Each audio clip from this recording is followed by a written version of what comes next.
हाँ बच्चों, हम पढ़ रहे हैं 4.2 भोली लेसन का। अब हम पढ़ने जा रहे हैं पार्ट 2। ओके, हमने पार्ट 1 में देखा कि किस तरह से पहले ही दिन भोली ने स्कूल में काफ़ी प्रोग्रेस कर लिया था, तरक्की कर ली थी, जिसकी बिना पर टीचर ने उसको बुक्स दिया था और भोली को बहुत अच्छा फील हुआ था, बहुत खुश हो गई थी वो, और उसको एक लाइफ में जीने की उम्मीद आ गई थी, है ना। अब second part, 10 the years past, साल गुजरते गए। द विलेज, देहात, बिकेम, बन गया, स्मॉल टाउन, देहात एक छोटा कस्बा, गांव बन गया, तरक्की हो गई। द लिटिल प्राइमरी स्कूल, छोटा जो प्राइमरी स्कूल था, बिकेम, बन गया, हाई स्कूल बन गया। There was now a cinema under a tin shed, एक टीन के शेड में एक थिएटर, सिनेमा टॉकीज भी बन गई। एंड कॉटन जिनिंग मिल, और कॉटन जिनिंग मिल, कॉटन से सरकी अलग करने की एक जिनिंग मिल भी बन गई, कारखाना भी बन गया। The mail train began to stop at the railway station, पहले कोई ट्रेन नहीं रुकती थी, अब वहाँ एक पैसेंजर मेल ट्रेन भी रुकने लगी, स्टॉप लेने लगी। वन नाइट आफ्टर डिनर, एक रात का खाना खाने के बाद, डिनर के बाद, रामलाल ने अपनी वाइफ से कहा, said to his wife, then shall I accept Bishambar's proposal. अब बिशंबर के यहाँ का रिश्ता, प्रपोजल यानी रिश्ता आया है, किसको? भोली को। तो रामलाल ने अपनी वाइफ से कहा, तो क्या हम बिशंबर के जो रिश्ता है, जो आया है, उसको एक्सेप्ट कर लें, कबूल कर लें? तो उसकी वाइफ ने बोली, हाँ हाँ बिल्कुल, यस सर्टेनली, यकीनन कर लो आप। भोली विल बी लकी, भोली तो बड़ी खुशकिस्मत है, to get such a well to do bridegroom, इतना अच्छा ब्राइड ग्रूम यानी दूल्हा, और ब्राइड यानी दुल्हन। वेल टू डू कहते हैं वेल सेटल्ड, इतना अच्छा मेहनती काम वाला, पैसे वाला कहाँ से मिलेगा उसको? इस तरह से उसने कहा अपने भोली को। अब बिग शॉप, इतनी बड़ी उसकी दुकान है, हाउस ऑफ हिज ओन, खुद का घर है। And I have several, and I hear, मैंने तो सुना है, several thousands in the bank, और कई हज़ार रुपये उसके बैंक बैलेंस भी है। इतना अच्छा लड़के का रिश्ता क्यों अपन ठुकराएंगे? Moreover he is not asking for any dowry यानी जहेज। और सबसे बड़ी बात है, इतना रईस होने के बाद वो कोई जहेज की हमसे मांग नहीं कर रहा है। दैट्स राइट, हाँ, बहुत अच्छी बात है ये तो। But he is not so young, लेकिन वो इतना यंग नहीं है ना, इतना नौजवान नहीं है। You know, almost the same age as I am. बीवी ने कहा कि जितनी उसकी उम्र है बीवी की, उतनी उम्र का लड़का था, बहुत एजेड था। एंड ही ऑल्सो लिम्स, और उसके पैर में लिम्ब यानी लंगड़ापन भी है। मोर ओवर, साथ साथ the children from his first wife, और उसकी पहली बीवी के जो बच्चे हैं, आर क्वाइट ग्रोन अप यानी काफ़ी बड़े हैं, उम्र रसीदा है। तो जो रिश्ता उसको आया था वो ऐसे इंसान का आया था जो उम्र में काफ़ी बड़ा था, जिसके पहली बीवी के बच्चे भी काफ़ी बड़े थे। अब दौलत थी उसके पास, है ना। चलो अब देखते हैं आगे क्या होता है। So what does it matter, इससे क्या फ़र्क पड़ता है, रहने दो बच्चे बड़े। हिज वाइफ रिप्लाइड, 45 और 50, 45 साल का हो कि 50 साल का हो, it is no great age for a man, कोई बड़ी उम्र तो होती नहीं आदमी के लिए। So we are lucky that he is from another village, कि हम तो बड़े खुशकिस्मत हैं कि वो दूसरे देहात से हमारे यहाँ बारात आ रही हैं। Does not know about her पोक मार्क्स, और वो तो जानते भी नहीं कि हमारी बच्ची को चेचक के बदनुमा दाग भी हैं। And her lack of sense, कि इतनी भोली और कम समझ बूझ वाली है, वो इनको मालूम नहीं, हम कर देंगे शादी उसकी। If we don't accept his proposal, अगर हम उसके रिश्ते को एक्सेप्ट यानी कबूल नहीं करते हैं, she may remain unmarried all her life, तो ये बच्ची अपनी भोली पूरी ज़िंदगी गैर शादीशुदा रह जाएगी, इसकी शादी नहीं होगी, इसलिए एक्सेप्ट कर लो, जाने दो इसको। यस, हाँ ठीक है, बट आई वंडर व्हाट भोली विल से, भोली क्या कहेगी, है ना। माँ ने क्या कहा, भोली क्या कहेगी? तो कहा, what will that witless one से, वो बेवकूफ़ क्या कहेगी? विटलेस यानी बेवकूफ़, foolish. She is like a डम काउ यानी मुक्की गाय, है ना, वो तो खामोश रहती है, वो क्या बोलेगी अपने सामने। ऐसे दोनों माँ बाप क्या कर रहे, गुफ्तगू कर रहे, और ये सारी बातें भोली सुन रही उधर बच्चों, है ना। Maybe you are right, मटर रामलाल बड़बड़ाया। हाँ हो सकता है, ठीक है, भोली क्या कहेगी। In the other corner of the courtyard, सहन के दूसरे कॉर्नर में भोली ले अवेक, भोली जाग रही थी, ऑन हर कॉट, अपने पलंग पर, एंड लिसन, और बगौर सुन रही थी, टू हर पेरेंट्स, उसके वालिदैन, विस्पर्ड कन्वर्सेशन, विस्पर्ड कहते हैं धीरे धीरे बोले जाने वाली गुफ्तगू को, तो चुपके चुपके क्या कर रही थी, सुन रही थी कि उसके बारे में क्या प्लानिंग हो रही है। भिसंबरनाथ, जो रिश्ता आया था, वो भिसंबरनाथ जो था, was a well to do, एक बहुत अच्छा खासा ग्रॉसर कहते हैं किराना दुकान का मालिक, ग्रॉसरी कहते हैं किराना को, ओके, किराना दुकान का मालिक था। He came with a big party of friends and relations with him for the wedding, चलो रिश्ता पक्का हो गया, वो बारात लेकर आया, पार्टी ऑफ फ्रेंड्स एंड, दोस्त अहबाब रिश्तेदार सब लेकर आया, वेडिंग की शादी। ए ब्रास बैंड, बहुत बड़ा बैंड लेकर आया, प्लेइंग ए पॉपुलर ट्यून, और गाने भी बज रहे हैं, Indian film. He did the precision कहते हैं बाराती, है ना, सामने बाराती, पीछे जो है सामने बाजा, पीछे बाराती, गाने बज रहे, विद द ब्राइड ग्रूम, और दूल्हा राइडिंग, सवार था काय पर, डेकोरेटेड, सजा हुआ उसका हॉर्स इन, घोड़ा उस पर बैठा हुआ।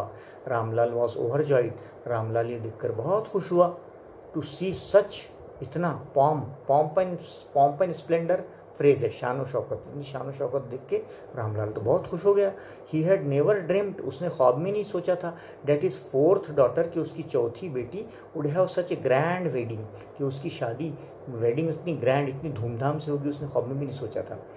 भोलीज एल्डर सिस्टर्स, भोली की तीनों जो बड़ी बहनें थी, who had come for the occasion, जो उसकी शादी में शरीक होने के लिए आई थी, वो सारी की सारी भोली की इतने शानदार बारात देखकर क्या हो रही थी, invoice for her luck, luck है नहीं किस्मत, एनवायस कहते हैं जेलसी, है ना, हसद, जल रहे थे। व्हेन द ऑस्पिशियस मोमेंट कहते हैं हिंदू लोगों में शुभ मुहूर्त होता है ना, मुबारक लम्हा एक शादी का, केम, जब वो शुभ मुहूर्त आ गया, प्रीस्ट जो पंडित था उसने बोला, ब्रिंग द ब्राइड, दुल्हन को लेके आओ। भोली आई, क्लैड, सजी हुई, इन रेड, लाल कलर का सिल्क का ब्राइडल ड्रेस कहते हैं दुल्हन को पहनाया जाने वाला ड्रेस जो होता है ना, उसको वो कहते हैं ना, क्या ब्राइडल ड्रेस को आजकल लाचा वगैरह कहते हैं, है ना, वो पहन के आई। वॉज लेड, और लेड यानी लाई गई, टू ब्राइड्स प्लेस, जहाँ दूल्हा खड़ा था, जहाँ ब्राइड्स प्लेस यानी दुल्हन की जगह, नियर द सेक्रेड फायर, और एक अग्नि जल रही थी, आग, वो आग के फेरे लेते हैं ना, वहाँ पे लाए। गार्लैंड द ब्राइड, है ना, गार्लैंड कहते हैं हार, है ना, गार्लैंड यानी हार डालो, किसको डालो, ब्राइड, दुल्हन को। किसने कहा ये, one of his friends prompted Bishambarnath जो दूल्हा था, उसके एक दोस्त ने कहा दुल्हन आ गई है, हार डालो गले में उसके। The bride groom lifted the garland of A yellow marigold, दूल्हे ने हाथ लिफ्ट यानी उठाया, और येलो कलर का यानी पीले कलर के झेंडू के जो फूल थे, गेंदे के फूल, उसका हार बना हुआ था। और जैसे ही उसने हार डालना चाहा, a woman slipped back the silken wheel, एक औरत आगे बढ़ी और उसने उसका जो व्हील था, उसका जो महजर था, वो पीछे सरकाया, फ्रॉम द ब्राइड्स फेस, उसका घूंघट हटाया। बिशंबर टुक अ क्विक ग्लांस, बिशंबर ने एक क्विक ग्लांस, एक निगाह डाली, और उसका हाथ ऐसा धरा का धरा रह गया। द गार्लैंड रिमेंड पॉइज, और उसका हाथ और हार धरा का धरा रह गया इन हिज हैंड्स, अपने हाथ में। The bride slowly pull down the veil, और दुल्हन ने वापस अपना महजर खींच लिया ओवर हर फेस। बिशंबर चिल्लाया जोर से, हैव यू सीन हर, क्या तुम लोगों ने इसको देखा है लड़की को। Bishambar to the friend next to him, जो दोस्त खड़ा था, तुमने इसको देखा है।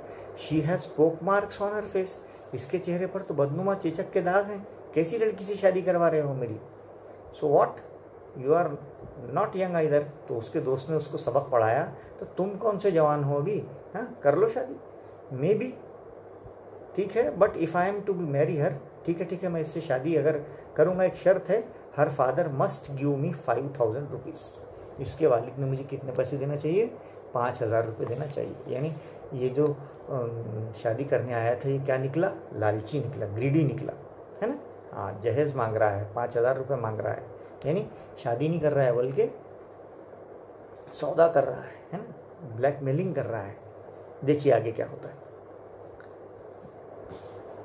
रामलाल वेंट, रामलाल जो भोली का बाप था, भागा जल्दी से एंड प्लेस्ड हिज टर्बन, और अपनी पगड़ी जो है हिज ऑनर एट बिशंबर्स फीट, और अपनी पगड़ी उतार के वो जो दूल्हा था बिशंबर उसके पैरों पर रख दिया बेचारे ने, और बोला कि भाई हमको जलील मत करो, डो नॉट ह्यूमिलिएट, ह्यूमिलिएट यानी जलील करना नहीं, सो इतना जलील मत करो, टेक 2000 रुपीज़ मेरे पास, मैं गरीब इंसान हूँ, 2000 रुपये मेरे पास है, ये ले लो आप प्लीज़ और शादी कर लो। और वो बदमाश जो दूल्हा था वो क्या बोल रहा था, नो नो 5000, 5000 ही होना, और वी गो बैक, नहीं तो हम बारात लेके वापस चले जाते, कीप योर डॉटर, रखो तुम्हारी बेटी। फिर ये बेचारा उससे क्या कर रहा, रहम की अपील, अरे बट ए लिटिल कंसिडरेट, हमको कंसिडर करो प्लीज़, हम पर रहम करो, इफ़ यू गो बैक, अगर तुम चले जाओगे मैं पूरे देहात में किसी को मुंह बताने के काबिल नहीं रहूँगा, I can never show my face in the village, मैं कैसे मुंह बताऊँगा सबको। हाँ, देन आउट ऑफ 1000, ये अपनी जगह से टस से मस नहीं हो रहा था, इतना बेरहम था। कहा ठीक है, अगर इतना ही अपने चेहरे का ख्याल है तो जाओ 5000 लेके आओ।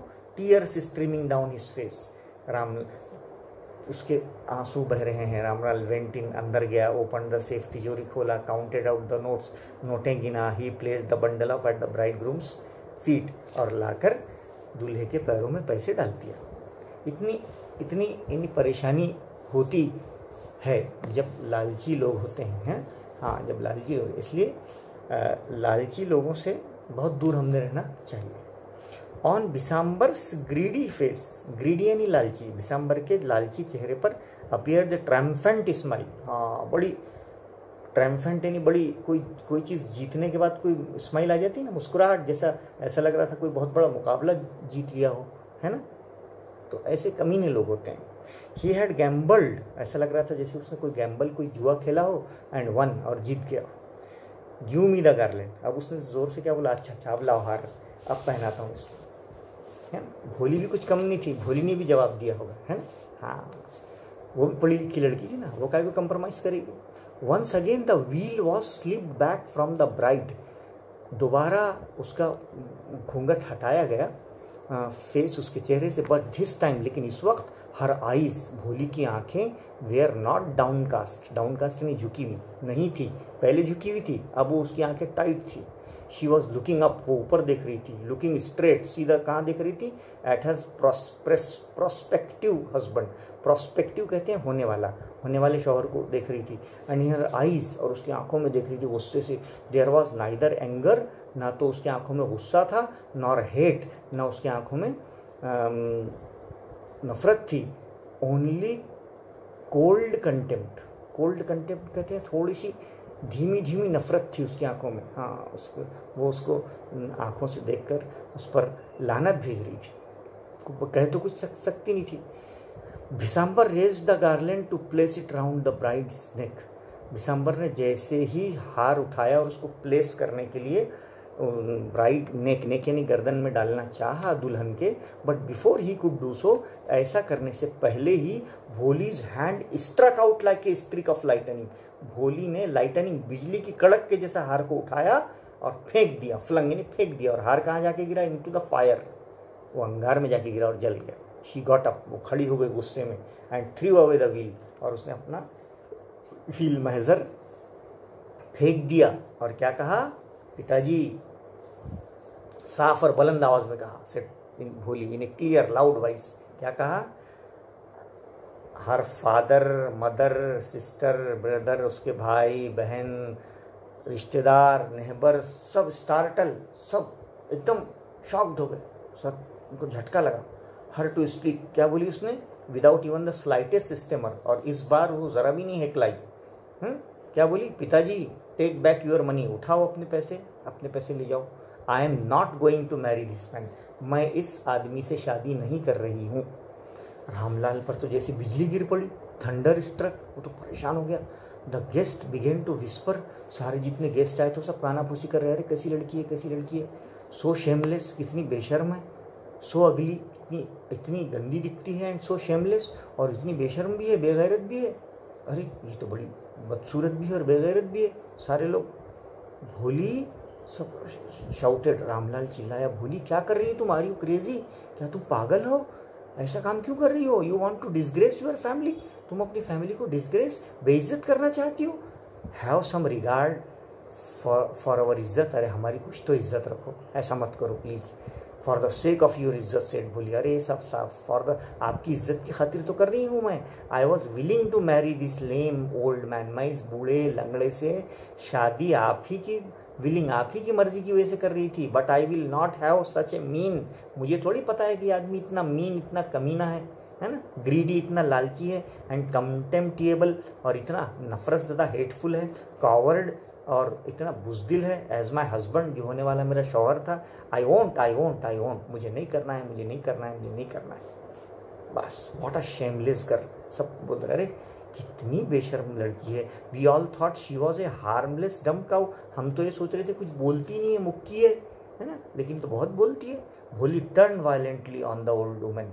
भोली जो औरत ऐसा बोल रही थी उसकी तरफ नफरत से मुड़ी और कहा, यस आंटी, हाँ तुम बिल्कुल सही हो। You all thought I was a डम ड्रिवन काउ। तुम क्या सोचते हो मैं एक मुक्की गाय हूँ, मैं कुछ बोल नहीं सकती? That's why you wanted to hand me over to this heartless creature. तभी तुम ये बेरहम पत्थर दिल आदमी से मेरी शादी करा रहे तो मैं कुछ बोल नहीं सकती। इसका मतलब ये है कि तुम मुझे ऐसे इंसान का हाथ पकड़ा रहे हो जो बिल्कुल इंसान नहीं बल्कि जानवर है, शैतान है, बेरहम है, पत्थर दिल है, लालची है। बट नाउ द डम काउ। लेकिन अब वो अब जो मुक्की गाय है, स्टेमरिंग फूल, और जो हिकलाती है और जो बेवकूफ़ लड़की है, इज स्पीकिंग। अब मैं बोलने लग गई हूँ। Do you want to hear more? और कुछ सुनना चाहते हो मुझसे? अब तो भोली पढ़ी लिखी थी, है ना, उसको अपना हक पता था कि मेरे पास एजुकेशन है। अगर इसने मुझसे शादी नहीं भी किया तो मैं मेरी तालीम की बुनियाद पर जो है अपने पैरों पर खड़ी रह सकती हूँ। ये कॉन्फिडेंस उसके अंदर था। भिसंबरनाथ द ग्रॉसर, जो बहुत बड़ा दुकानदार था, started to go back with his party. वो अपनी बारात लेके वापस जाना उसने शुरू कर दिया। अब सब कंफ्यूज हो गए, बैंड वाले भी कंफ्यूज हो गए कौन सा गाना बजाना। तो the confused bandman thought this was the end of the ceremony. उनको थोड़ी मालूम कि अंदर इतना झगड़ा हुआ। उन्होंने क्या शुरू कर दिए, एंड ऑफ द सेरेमनी ने struck up to a closing song. वो अलविदाई गीत बजाते हैं ना, हाँ, जो भी बजाते हैं गाना, वो उन्होंने बजाना शुरू कर दिया। उनको थोड़ी मालूम था। Ramlal stood rooted to the ground. Ramlal के पैरों तली ज़मीन खसक गई। हाँ, वो परेशान। His head bowed low. उसका सर शर्म से झुक गया। With the weight of grief. उसके ग्रीफ एंड शेम, गम और शर्म की वजह से उसकी गर्दन जो है वो झुक गई। The flames of the sacred fire, और वो जो अग्नि जल रही थी, आग जल रही थी, उसके शोले भी स्लोली डाइट डाउन, वो भी बुझ गए। यानी शादी कैंसल हो गई, बारात वापस चली गई। एवरीवन वाज गॉन, हर कोई जा चुका था। रामलाल टर्न टू भोली। रामलाल भोली की तरफ मुड़ा और कहा, but what about you? No one will ever marry you. तुमने क्या कर दिया ये? तुम्हारे से अब कोई शादी नहीं करेगा ना। What shall we do with you? अब हम तुमको रख के घर में क्या करेंगे? तुमने तो हमारी इज्जत को खाक में मिला दिया। And Sulekha said in a voice, और सुलेखा ने डेट वॉज काम, बहुत ही आहिस्ता और बहुत ही स्टीडी, पूरे एतमाद कॉन्फिडेंस में अपने बाप से कहा, डोंट वरी पिताजी, आप मेरी फिक्र मत करो। इन यूर ओल्ड एज, जब आप बूढ़े हो जाएंगे ना, आई विल सर्व यू, मैं आपकी खिदमत करूँगी। एंड मदर, माँ की भी खिदमत करूँगी। And I will teach in the same school, और आप फिक्र मत करो, मैं उसी स्कूल में जाऊँगी और पढ़ाऊँगी। Where I learn so much, जहाँ से मैंने तालीम हासिल की है। इज़न्ट दैट राइट माम? क्या ये सही बात नहीं है माँ? उसने कहा, है ना, इतना कॉन्फिडेंस उसको आ गया था। The teacher had all along stood in A corner. उसकी टीचर भी वो भी शादी में आई थी, वो भी एक कोने में खड़ी सब सुन रही थी, वॉचिंग द ड्रामा, सारा ड्रामा देख रही थी। यस, उसने कहा, बोली ऑफ कोर्स, बेशक।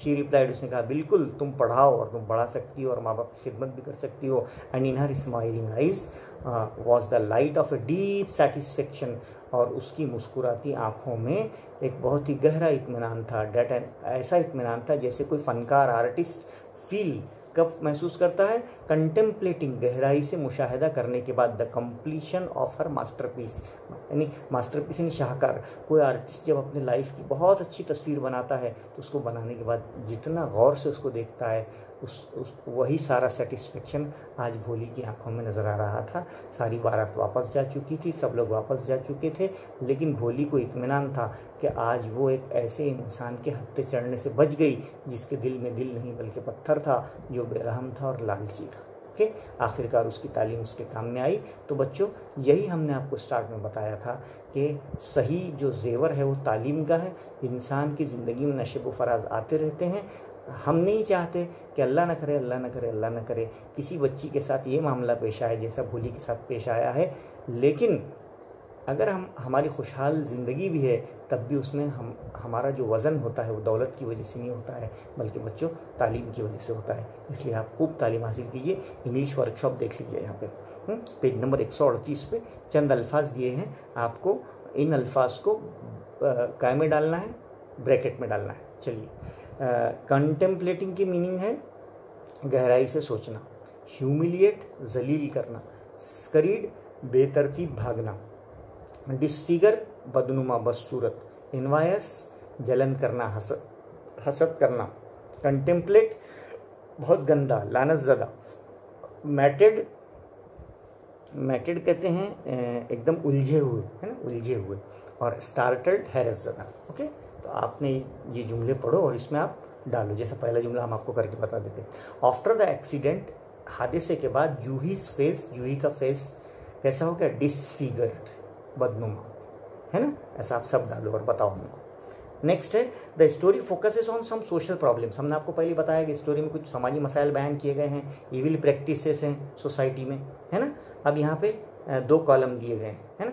Social problems and evil practices, कौन कौन से सोशल प्रॉब्लम्स है और कौन कौन सी गंदी रीति रिवाज हैं, और प्रोबेबल सॉल्यूशंस और उस पर क्या हल हैं। जैसे पहला दिया गया है discrimination between a boy child and a girl child, यानी घर में लड़का और लड़की के बीच में फ़र्क किया जाता है, तो उसका प्रॉब्लम क्या है? Both must be treated equal, दोनों को एक जैसा सुलूक करना चाहिए। At all family, school and society level, हर चीज़ में बेटा और बेटी में फ़र्क नहीं करना चाहिए। दूसरा आप कोई भी लिख सकते हैं, boy child, generally boy child is allowed to take higher education, लड़कों को आला तालीम दिलाई जाती है।